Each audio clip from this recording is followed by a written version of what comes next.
Manger une vingtaine d'aliments sans tenir compte de leur compatibilité, c'est jouer avec le feu.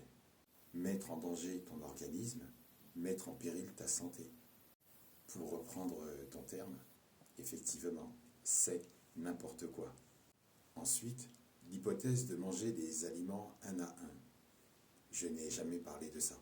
C'est ton choix, c'est ton idée, et ça ne regarde que toi. Par contre, les mauvaises associations alimentaires. La vingtaine d'aliments, entrée, plat, dessert, comme tu dis.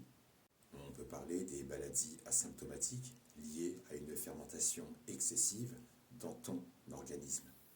C'est-à-dire que tu ne présentes pas de symptômes évidents ou visibles, mais qui se produisent dans ton organisme. Pour faire le tour, je vais juste t'en évoquer 5. 1. Le syndrome de l'intestin irritable. Celui-ci est symptomatique, bien que certaines personnes peuvent ne pas ressentir de symptômes immédiats, de symptômes évidents, même si des déséquilibres dans la flore intestinale peuvent entraîner une fermentation accrue. Ça fait de l'alcool et ça pourrit dans ton organisme. 2. La dysbiose intestinale. C'est un déséquilibre dans la flore intestinale lié à des mauvais mélanges d'aliments qui peuvent entraîner une fermentation excessive et certaines personnes peuvent ne pas présenter de symptômes clairs. 3.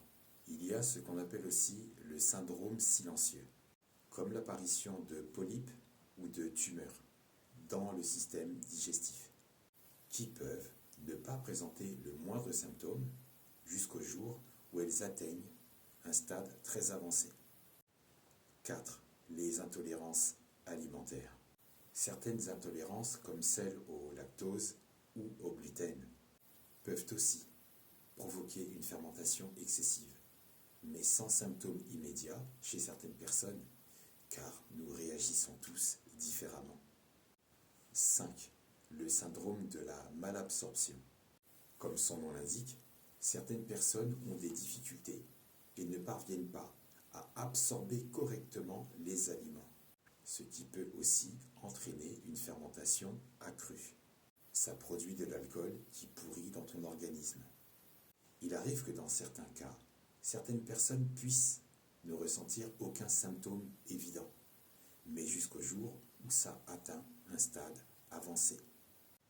Mélanger une vingtaine d'aliments, comme tu le prétends, sans tenir compte d'une bonne compatibilité alimentaire, est sérieusement inquiétant pour ta santé, surtout lorsque ton organisme n'y est pas préparé. Je t'invite sincèrement à consulter le tableau des bonnes associations alimentaires. Tu verras, il est trouvable partout. Prends vraiment soin de ta santé parce qu'on n'en a qu'une et que la paix soit avec toi.